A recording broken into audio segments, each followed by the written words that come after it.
በስመ አብ ወወልድ ወመንፈስ ቅዱስ አሐዱ አምላክ አሜን። የተከበሩ ክቡር አባታችን መልአከ ሰላም ቀሲስ ምስጢሩ በኢትዮጵያ ኦርቶዶክስ ተዋሕዶ ቤተክርስቲያን በቨርጂኒያ ግዛት የደብረ ምሕረት የደብረ መድኃኒት ኢየሱስ ቤተክርስቲያን ዋና አስተዳዳሪ፣ የተከበራችሁ ሊቃውንተ ቤተክርስቲያን አባቶቼ ከነ ክብራችሁ ከነ ማዕረጋችሁ እንደየስልጣናችሁ ክብር ይድረሳችሁ። የተከበራችሁ የልዑል እግዚአብሔር ቤተሰቦች አባቶችና እናቶች እህቶችና ወንድሞች እንዲሁም ሕፃናት በወደደን ባከበረን ኃጢአታችንን ይቅር ብሎ ለምስጋናና ለበረከት በቤቱ በሰበሰበን በአምላካችን በመድኃኒታችን በኢየሱስ ክርስቶስ ፍጹም ሰላም እላችኋለሁ። እንደምን አደራችሁ? እንደምን አደራችሁ? እንደምን አረፈዳችሁ? ቸርነት የባህራዊ ገንዘቡ ይቅርታ የባህራዊ ገንዘቡ የሆነ የአባቶቻችን አምላክ ልዑለ ባህራዊ ቅዱስ እግዚአብሔር በቸርነቱና በይቅርታው ጠብቆ ቅዱስ ስሙን ቅድስ ጠርተን ቅዱሳን እንድንሆን ንጹሕ ባህራዊ የሆነ ስሙን ጠርተን ንጹሐን እንድንሆን ከዓለምና ከዲያብሎስ ከግብርናቱ የተለየ ክቡርና ገናና ንዑድ የሆነ ስሙን ጠርተን ከኃጢአት የተለየን እንድንሆን ስለፈቀደልን ክብርና ምስጋና ይድረሰው። እንኳን ለበዓለ ደብረ ቁስቋም በሰላም በጤና አደረሳችሁ። አሜን በሉ። ይህች ቀን እጅግ ታላቅ ቀን ናት። በቤተ ክርስቲያናችን አነጋገር ለጌታችን 9 አበይት በዓላትና 9 ንዑሳን በዓላት አሉት። ለእመቤታችን ለቅድስተ ቅዱሳን ለድንግል ማርያም ደግሞ 33 በዓላት አሏት። ምናልባት እዚህ ላይ ስንጠራ የእመቤታችንን አብዝተን የጌታን ማሳነስ አይደለም። 365 ቀን ሁሉ የሱ መክበሪያ በዓል ነው። ነገር ግን ስራ አቁመን መስዋዕት ሰውተን በቤተ መቅደስ ተገኝተን በግዝት እንዳንለይ ከመቅደሱ እንዳንወጣ የታዘዝንባቸው በዓላት ለማለት ነው። ከነዚህ ከ33ቱ የእመቤታችን የቅድስት ድንግል ማርያም የበረከት በዓላት መሃል አንዱ ይህ ታላቁ በዓል ነው። ይህችን ቀን ስናነሳ በጣም ብዙ ነገሮችን ወደ ኋላ እንድናይ ያደርገናል። ዛሬ በዓል ነው። በመጀመሪያው ሰንበት መስከረም 26 ቀን ወርሃ ጽጌ ሲጀመር ጽጌ አስተርአየ ሰሪጾ ማዕጽሙ ብለን ገና ማህሌቱን በጀመርንበት ቀን ቢሆን ኖሮ ብዙ ነገር እንነጋገር ነበር። ዛሬ ግን ያ የመከራው ዘመን ማለቂያው መገባደጃው መቋጫው ስለሆነ ስለዚያ ጥቂት እንነጋገራለን። የምንነጋገርበት የትምህርታችን ርዕስ በትንቢተ ሆሴዕ በምዕራፍ 11 ቁጥር 1 ላይ የተጻፈው ቃል ይሆናል። እስራኤል ሕፃን በነበረ ጊዜ ወደድኩት፣ ልጄንም ከግብጽ ጠራሁት ይላል። እስቲ ሁላችሁም ይህንን ቃል በሉ። የምታስተናብሩ ወንድሞች ጥቅሶቹን ጻፉልኝ። ትንቢተ ሆሴዕ ምዕራፍ 11 ከቁጥር 1 እስከ 3 ይህ ቃል የእግዚአብሔር ነብይ የሆነው ሆሴዕ የተናገረው ኃይለ ቃል ነው። ይህች 6 ሳምንት የጌታችንና የአምላካችን የመድኃኒታችን የኢየሱስ ክርስቶስን መከራ ስደቱን አስበን የምንዘክርበት ጊዜ ነው። የቤተ ክርስቲያናችን ሊቃውንት ክብር ይግባቸውና በቀለም የተሞሉ በጸጋ እግዚአብሔር የተቀኙ እግዚአብሔር የቀዳማዊን መጪውንና ዳራዊውን ገልጾላቸው ቤተ ክርስቲያን ከነ ክብሯ ከነ ውበቷ ከነ ማይረጓ ከነ ስርዓቷ አስቀመጡልን። ጌታ የተሰደደው 42 ወራት ነው። ስንት ወራት አልኩኝ? ንገሩኝ። ስንት ወራት አልኩኝ? ዛሬ የምንነግራችሁን ነገር ሁሉ ይዛችሁልኝ እንድትሄዱ እፈልጋለሁ። እሺ በሉ። እግዚአብሔር እሺ ይበላችሁ። እኔ ለምንኳችሁን እሺ እንዳላችሁ እናንተ የምትለምኑትን እግዚአብሔር እሺ ይበላችሁ። ስንት ወራት ተሰደደች? 42 ወራት። ወደ ዓመት ሲቀየር 3 ዓመት ከመንፈቅ። በቤተ ክርስቲያን ስርዓት ደግሞ 42 ወራት ከሆነ በዓመት ውስጥ ያለው ወራት 12 ነው። 12ቱን ወር ሙሉ ስለ ስደቱ ልናስብ ነው ማለት ነው። ልደቱ ሊቀር ነው፣ ጥምቀቱ ሊቀር ነው፣ ስቅለቱ ሊቀር ነው፣ ትንሣኤው ሊቀር ነው፣ እርገቱ ሊቀር ነው፣ የምጽአቱ መታሰቢያ ሊቀር ነው። ስለዚህ ሊቃውንቱ ቀምመው አስተካክለው ይልቁንም ታላቁ ኢትዮጵያዊ ቅዱስ ያሬድ ደገኛው አባት ያንን ስርዓት ሰርቶለት ሲያስቀምጥ 6ቱን ሳምንት ለዚህ የስደት ወራት ሰጠ። ወርሃ ጽጌ ተባለ። ጽጌ ማለት አበባ ማለት ነው። አዎ እንዘ ታቅፍዮ ለሕፃንኪ ጽጌ ጻዳ ወቀይህ እያለ አባ ጽጌ ድንግል እንዲያመሰግናት በዚህ በአበባ ወቅት በነጭና በቀይ የተመሰለ አበባ ልጇ ኢየሱስ ክርስቶስ ነው። ጻዳ በመለኮቱ ቀይ በተስፈይቱ ተብሎ እንደተተረጎመ ደሙን የሚያፈስ ነውና በቀይ መስሎ፣ ሰማያዊ ልዑለ ባህሪ ነውና በነጭ መስሎ ገልጾታል። ታዲያ ጌታችን አምላካችን መድኃኒታችን ኢየሱስ ክርስቶስን የተሰደደበትን ወራት ነው እያሰብን የነበር ነው። ጥቂት እናንሳ። ስደት ለምን አስፈለገው? ጌታ መሰደድ ለምን አስፈለገው? ተነግሯችኋል፣ ብዙ ተምራችኋል። ያልሰማችሁ ካላችሁ አንድ ነገር ብቻ ለምን በሉና ጠይቁ። የመጀመሪያው ስደተኛ ማን ነው በምድር ላይ? ይህን የሚመልስልኝን ሰው ሸልመዋል አባታችን። ሽልማቱን አስቀምጡ። ይህን የሚመልስልኝ ሰው እሸልመዋለሁ። የመጀመሪያው ስደተኛ ማን ነው? አቤት አይደለም። አቤት አቤት። ሳጥናኤል ወዴት እየሄድክ ነው? ቁጭ በላ። ሳጥናኤል ብሎ ውልቅ አለ። በል ቁጭ በል። ልክ ነው።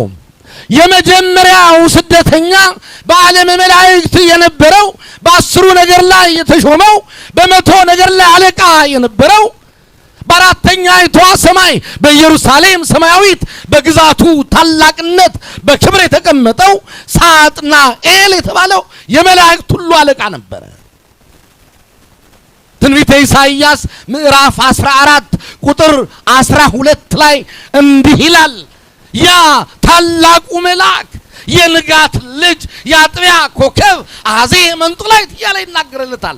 ትንቢተ ኢሳይያስ ምዕራፍ 14 ቁጥር 12 የንጋት ልጅ የአጥቢያ ኮከብ ይለዋል። አዜ መንጦላይት ቅሩበ እግዚአብሔር ይለዋል። ለእግዚአብሔር የቀረበ የዛሬን አድርገውና 7 ሰማያት አሉ።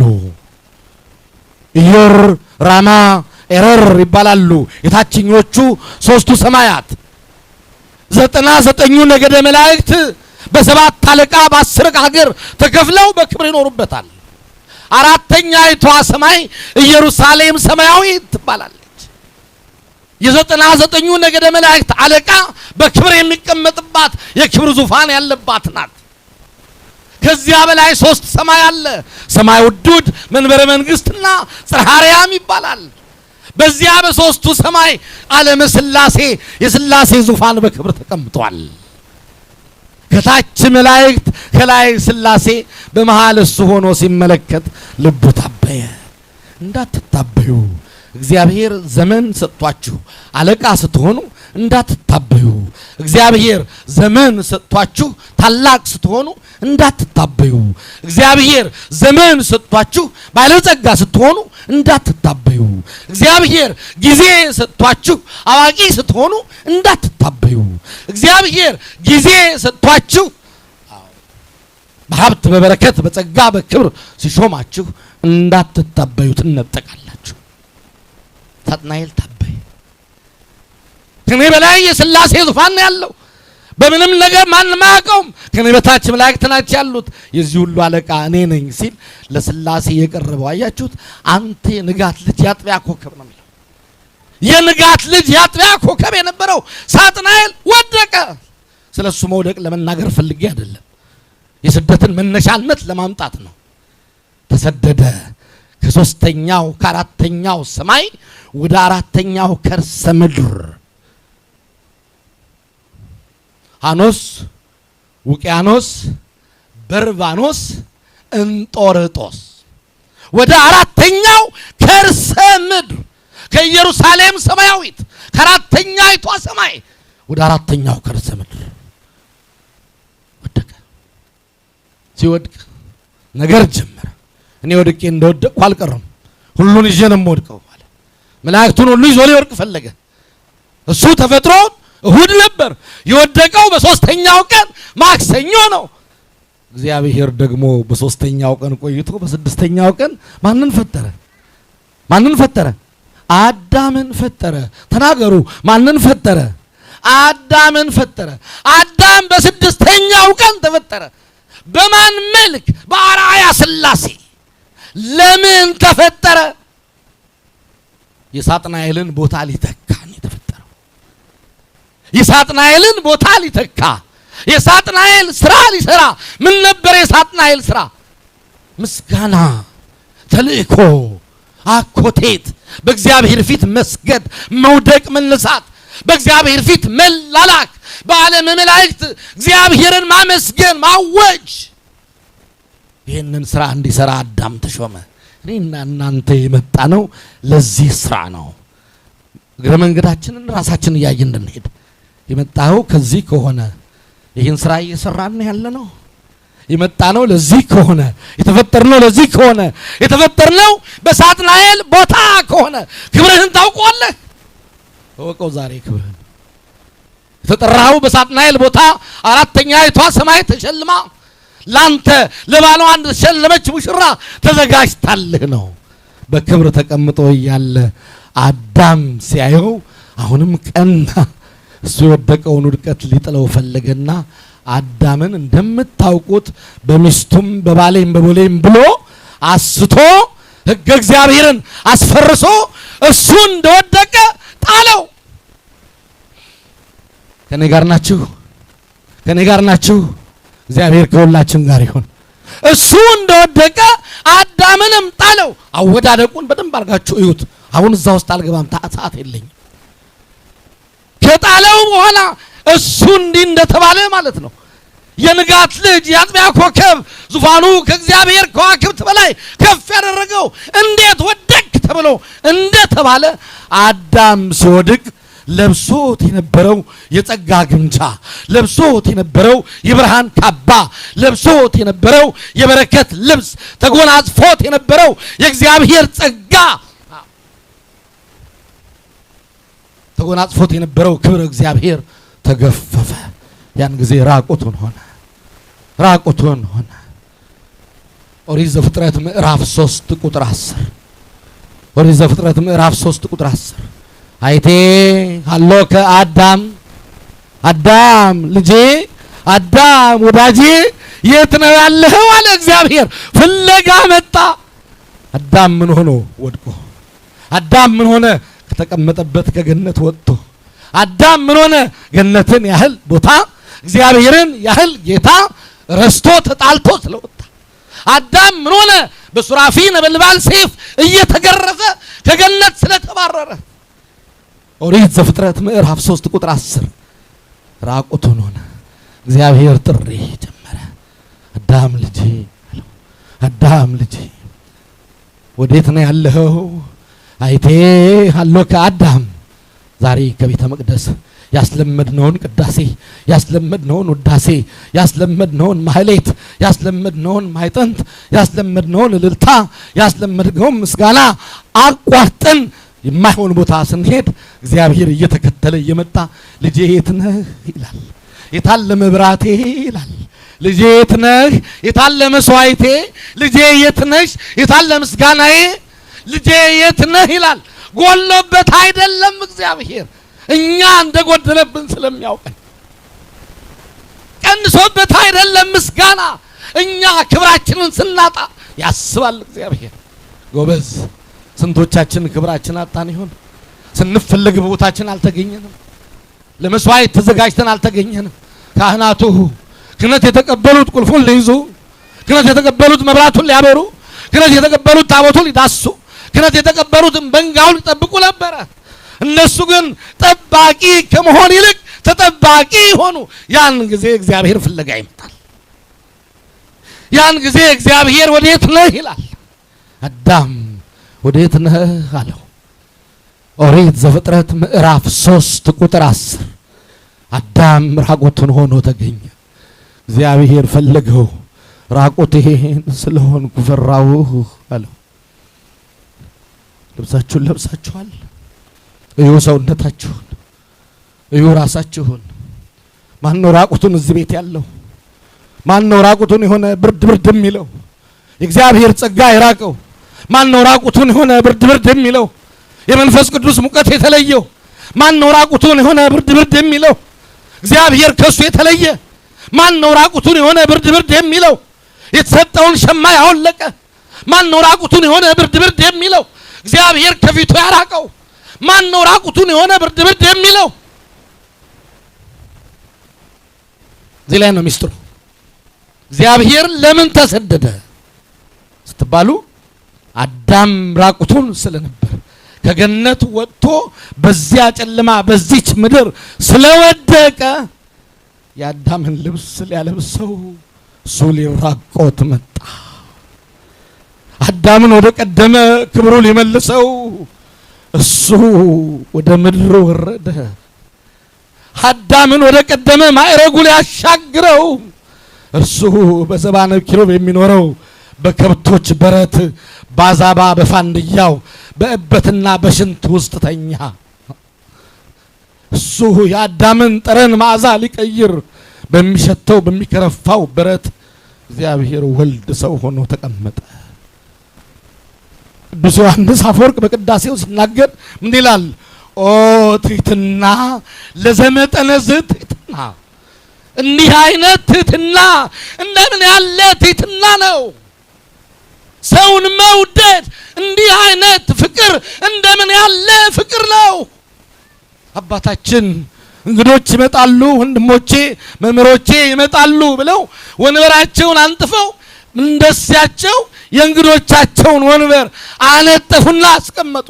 እግዚአብሔር ግን ወንበሩን ጥሎ ራቁቱን ተሰዶ ወደ ምድር ወረደ። እንዲህ አይነት ፍቅርን ሊያሳየን መንበሩን የሚቀመጥበት የለም። የኛን መንበር ጎዝጉዞ ሊቀበል እንዲህ አይነት ትሕትና እንደምን ያለ ትሕትና ነው! አየህ፣ የእግዚአብሔርን ፍቅር እንድታውቅ ነው ስደት የሚነገረው። በሌላ አይደለም። ዝም ብሎ በአህያ ተጫነች ግብጽ ወረደች አይደለም። ፍቅሩን እንድታውቅ ነው፣ ማንነቱን እንድታውቅ ነው። ፍለጋው ይሄ ነው። ሰማህ?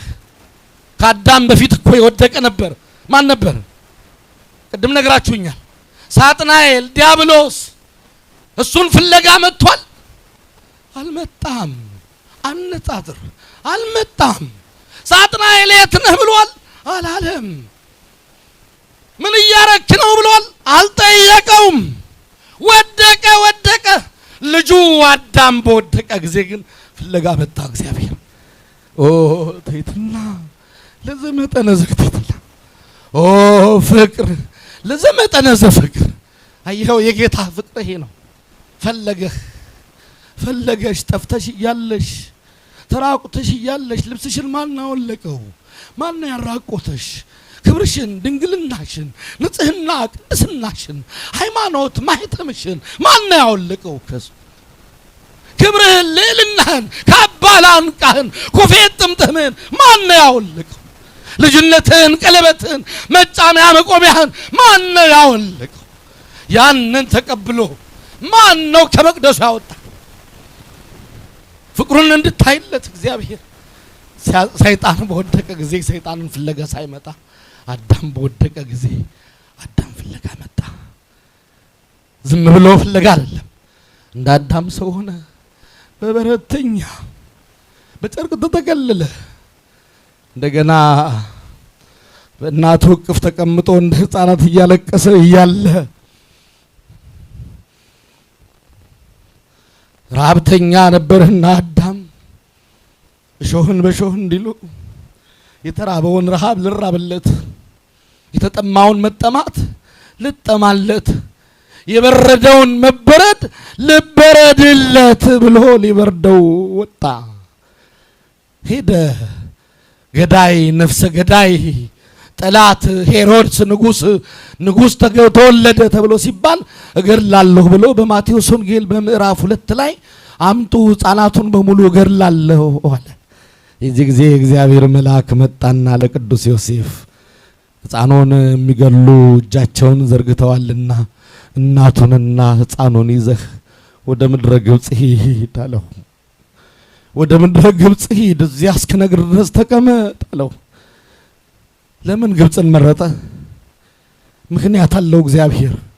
ያልጠፉ ስንት ባለእግሮች እያሉ ከኢየሩሳሌም ወደ ግብጽ ለምን ወደ ኢትዮጵያ?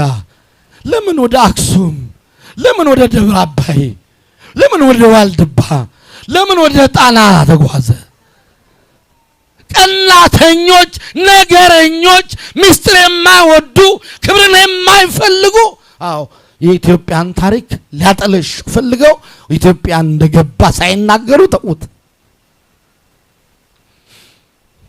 መጣ ጌታ ተርቧልና ተጠምቷልና እህልን የሚሰጠው የሚያበቅለው የሚያጠግበው እስራኤልን መና የመገበው እርሱ ኢየሱስ ክርስቶስ በእናቱ እቅፍ ሆኖ ተራበ። ዝናብን የሚያወርደው ውቅያኖስን በውሃ የሚሞላው እርሱ የተጠሙትን በደሙ የሚያረካው እርሱ ኢየሱስ ክርስቶስ ውሃ ጠማው፣ ተጠማ። ረሃብ ወጽማ ምንዳቤ ወሐዘን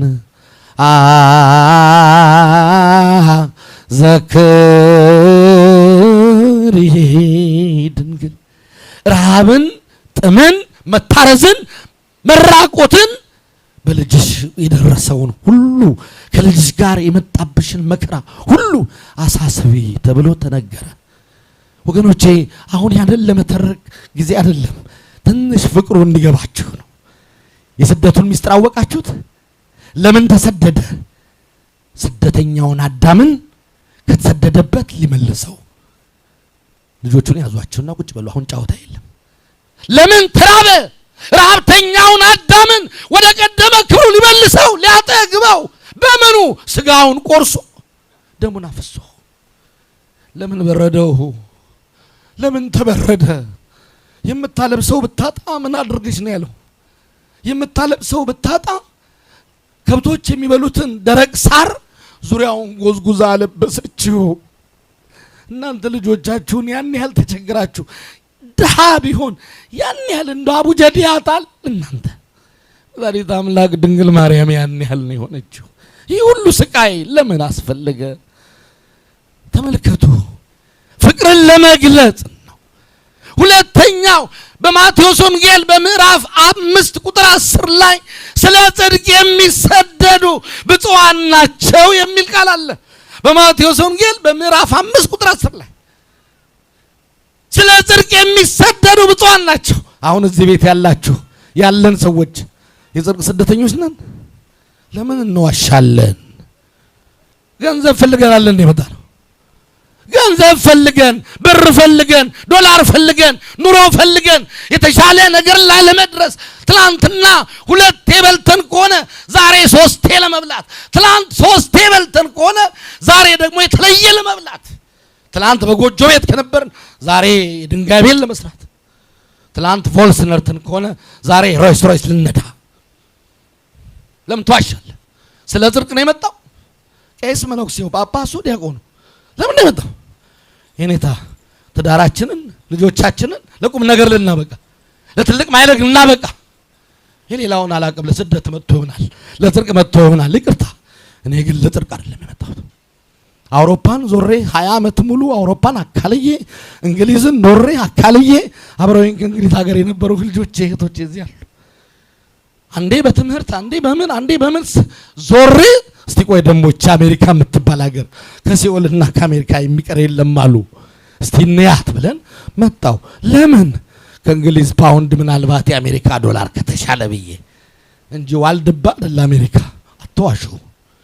ለጽድቅ አይደለም የመጣ ነው። እኛ ግን እግዚአብሔር ጥበቃው ረቂቅ ስለሆነ ለዚህ መንጋ ተላላኪ ስለሚያስፈልገው እሱ ባወቀ ነው የመጣ ነው።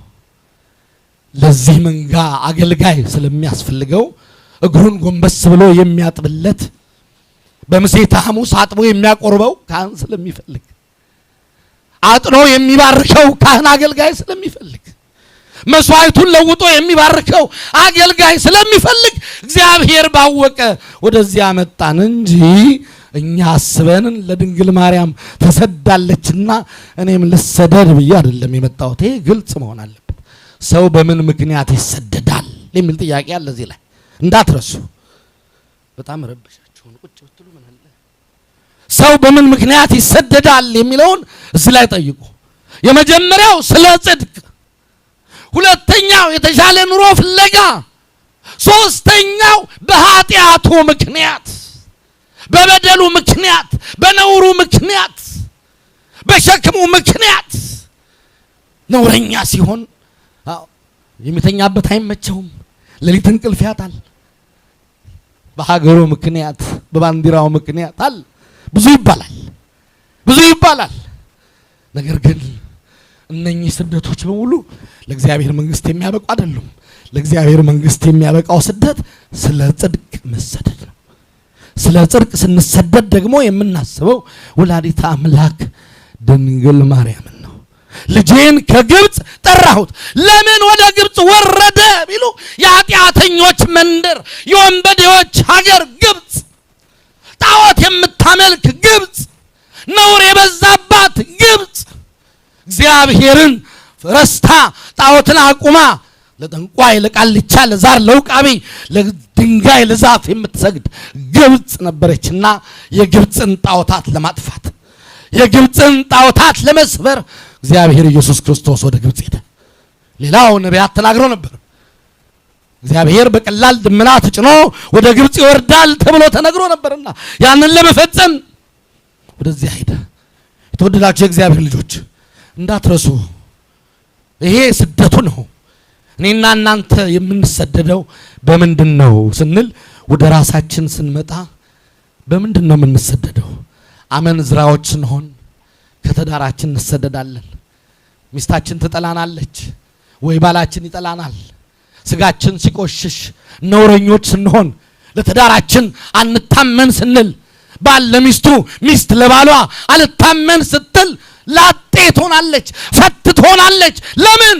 አንዱ ባልጓልና በብልግናው፣ አንዱ ስቷልና በስህተቱ። ስደት እንዲህ ነው። ከቤት ወጥተህ በረንዳ ዳሪ ትሆናለህ።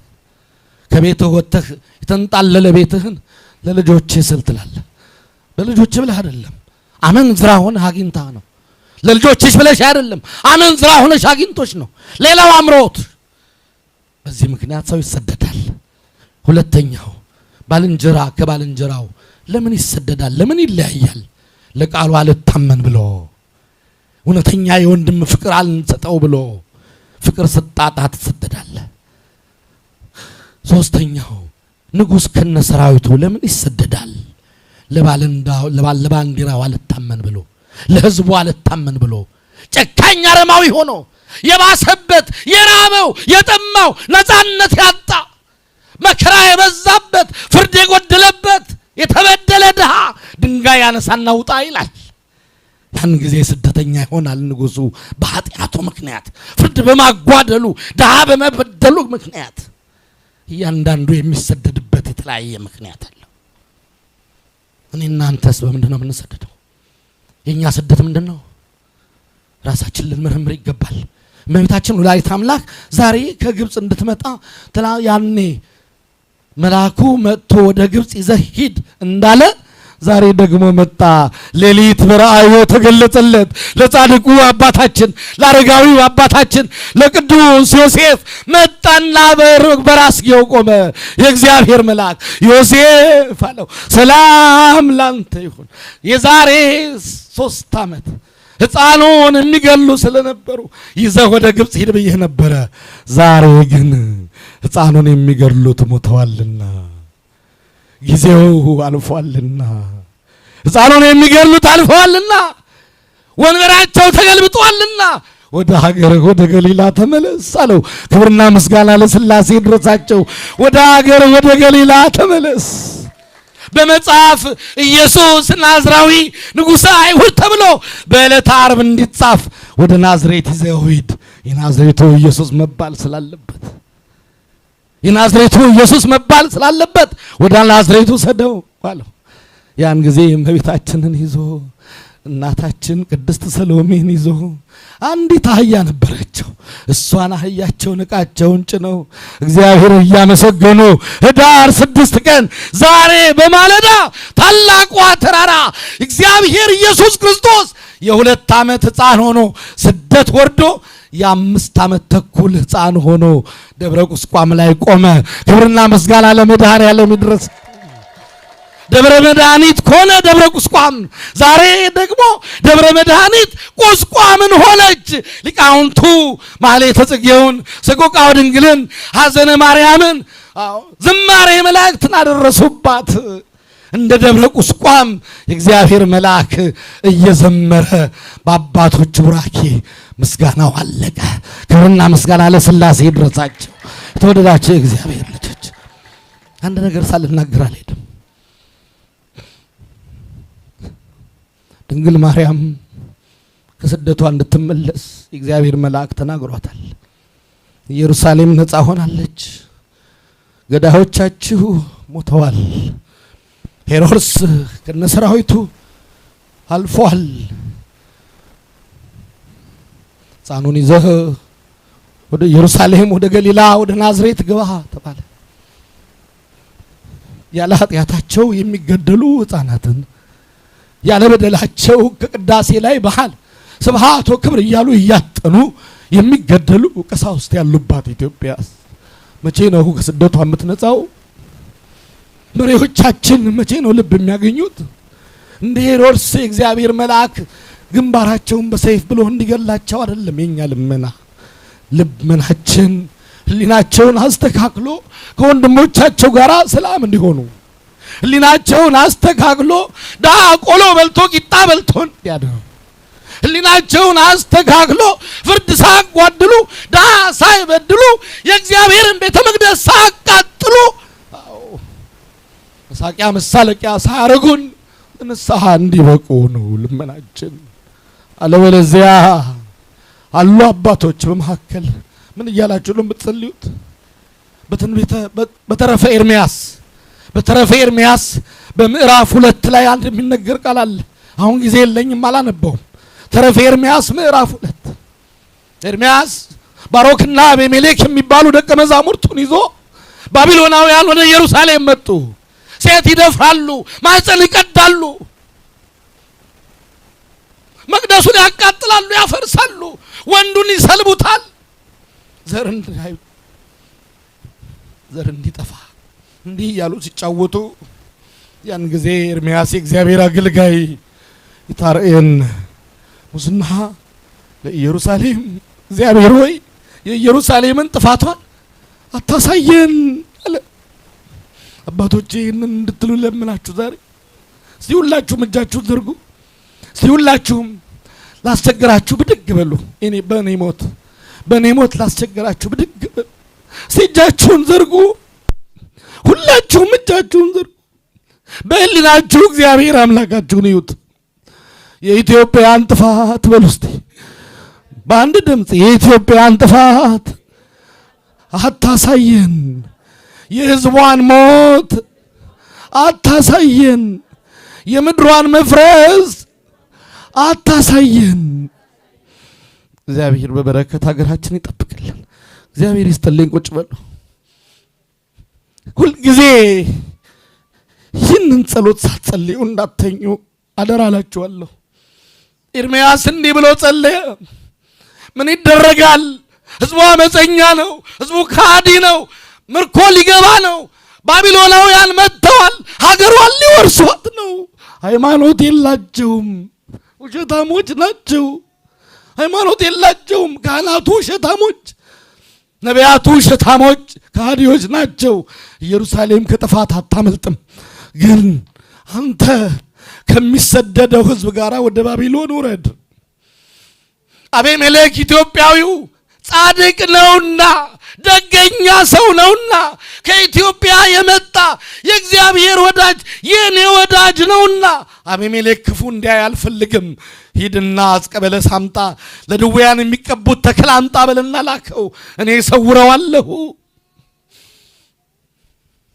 ባሮክን የአባቶቹ አጽም የነቢያቱ የነገስታቱ አጽም አለና የአባቶቹን አጽም እንዲጠብቅ ማዕጠንት ይዞ እያጠነ እንዲቀመጥ ዘዘው አለው። እሺ አለ ኤርምያስ። መቅደሱን ዘጋ፣ ታቦቱን አስቀምጦ ዘጋ፣ መሰዊያውን ዘጋ፣ ጽዋውን አስቀምጠ፣ ሁሉን ነገር አስቀመጠና ባሮክን ልጄ አለው። ስደት ሊመጣ ነው አላለውም። ኢትዮጵያዊ ነው፣ ጻድቅ ነውና እንዳትነግረው ነው ያለው። እኔ ሰውረዋለሁ ያለው። ልጄ አለው ሂድና ዕፀ በለስን አምጣልኝ አለው። እሺ ብሎ የአባቱን ጉልበት ስሞ አቤሜሌክ ወጣ ወደ በረሃ። እንጨት ቆርጦ ሊያመጣ ሙዳይ ይዞ በለስ ሊቆርጥ ሊያመጣ ሄደ። ሲሄድ እንቅልፉ መጣበት። በለሷን ቆርጦ እንደያዘ ጨለም ሲል ደንጋትን ተርሶ ዛፍ ስር ተኛ። ያን ጊዜ ኢየሩሳሌም ፈረሰች፣ ህዝቡ ተማረከ። ኤርምያስ ወደ ባቢሎን ወረደ። ህዝቡ በሙሉ ወደ ባቢሎን ሄደ፣ ተጋዘ። ከተማዋ ነደደች።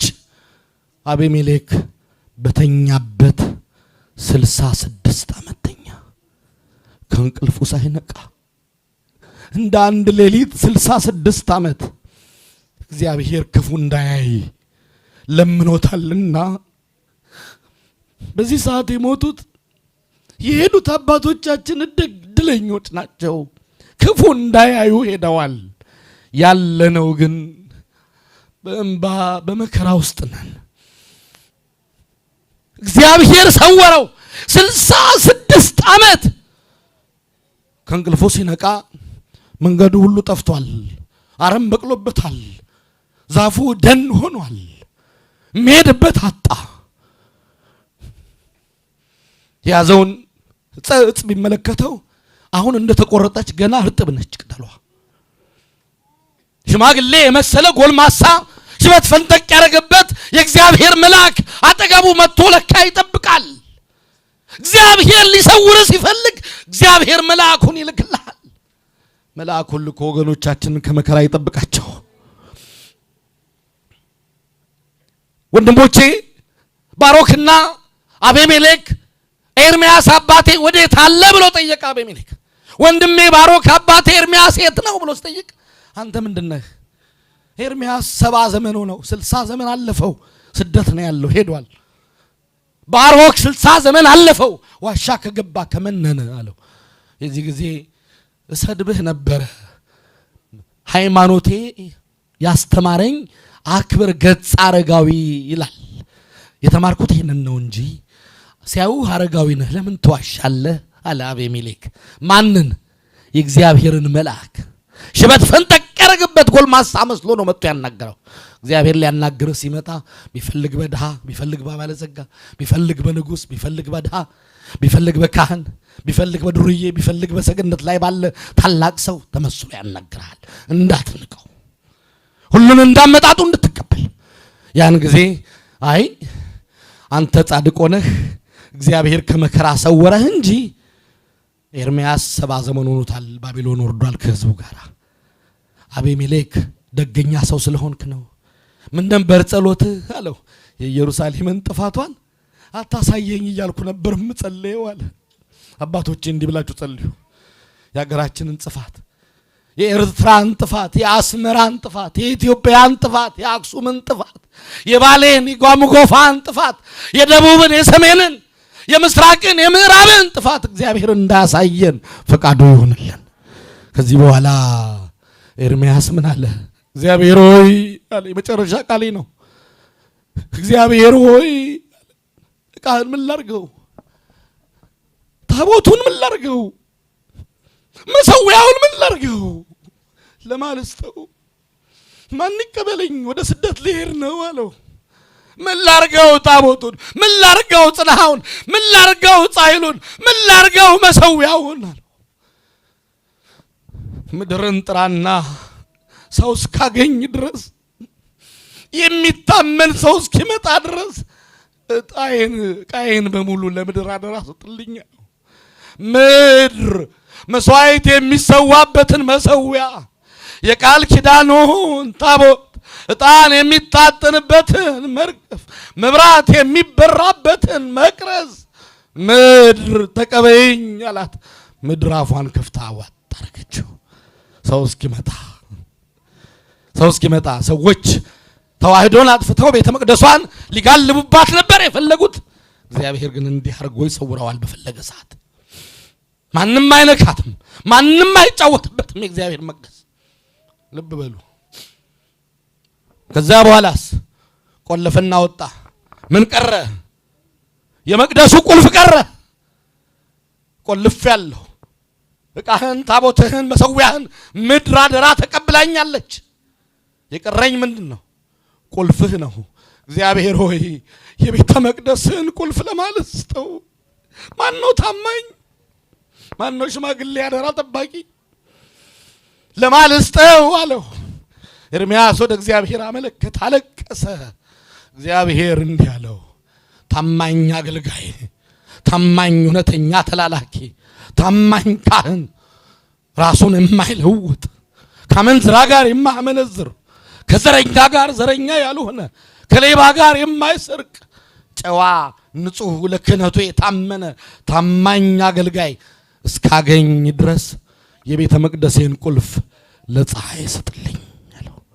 ቀና ብሎ እጁን በላይ ወደ ሰማይ ዘርግቶ አንቺ ፀሐይ እግዚአብሔር የቤተ መቅደሱን ቁልፍ አደራው ሰጂ ብሎሻል አላት። ፀሐይ ሰማች። ፀሐይ አቤት አለች። የመቅደሱን ቁልፍ ከነቢዩ ከኤርምያስ እጅ ወሰደች። ከዚያ በኋላ ዘመኑ አለቀ። የተወደዳችሁ የእግዚአብሔር ልጆች፣ እኛም በዘመናችን ቁልፍ የተባለው ክህነቱ ነው። ቁልፍ የተባለው ስልጣኑ ነው። በዘር የማይሰጠው፣ በጎሳ የማይሰጠው፣ በገንዘብ የማይገዛው፣ በእውቀት የማይሰጠው፣ በመልክ ማማር በደም ግባት የማይሰጠው፣ በንጽህና በቅድስና በሃይማኖት ብቻ የሚቀበሉት ልጅነት ነው። ሁሉ ካለቀ በኋላ፣ ሁሉ ካከተመ በኋላ፣ ስደት ወራት ካበቃ በኋላ፣ ገዳዮች ካለቁ በኋላ፣ ንስሐ የሚገባው ንስሐ ከገባ በኋላ፣ የሚገድለው ከገደለ፣ የሚሞተው ከሞተ በኋላ፣ ቤዛ መስዋዕት የሚሆነው ቤዛ መስዋዕት ከሆነ በኋላ ልጄን ከግብፅ ጠራሁት አለ ጌታ መድኃኔዓለም ኢየሱስ ክርስቶስ። 14,000 ሕፃናት ካለቁ በኋላ መድኃኔዓለም ኢየሱስ ክርስቶስ በእናቱ እቅፍ ሆኖ ወደ ግብፅ መጣ። ግብፅን ጥሎ ወደ ገሊላ ወደ ኢየሩሳሌም ተጓዘ።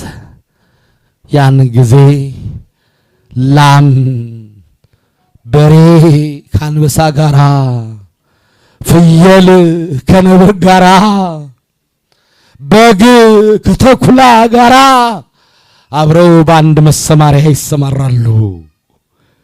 ፍየሉን ነብሩ አይበላውም፣ አንበሳው በሬውን አይሰብረውም። ምነው? እግዚአብሔር ፍቅርን ሰጥቷቸዋልና። ያ ዘመን ይመጣል። አውሬው ከእንስሳ ጋር እንደሚሆንበት ዘመን ይመጣል። በኃጢአት የወደቅን በንስሐ የምንነሳበት ዘመን ይመጣል። በስደት የወጣን በበረከት የምንቆምበት ዘመን ይመጣል። በክደት ከቤቱ የተለየን በሃይማኖት ወደ ቤቱ የምንመጣበት ዘመን ይመጣል። ስደቱን ጨርሰን የኃጢአት ስደተኛ ከመሆን የጽድቅ ስደተኛ ሆነን ከነውራችን ነጽተን ተቀድሰን ከብረን ንስሐ ገብተን እርሱ ወደ ገሊላ ወደ ኢየሩሳሌም እንደተመለሰ እኛም ወደ ልባችን ተመልሰን የተጣላነው ታርቀን የቀማነው መልሰን ከግብፅ ኃጢአት ነውር ካለባት ምድር ተለይተን የእግዚአብሔር መንግሥት እንድንወርስ የእሱ ቅዱስ ፈቃድ ይሆነልን። ወላዲተ አምላክ ድንግል ማርያም ልጇን ታቅፋ ገሊላ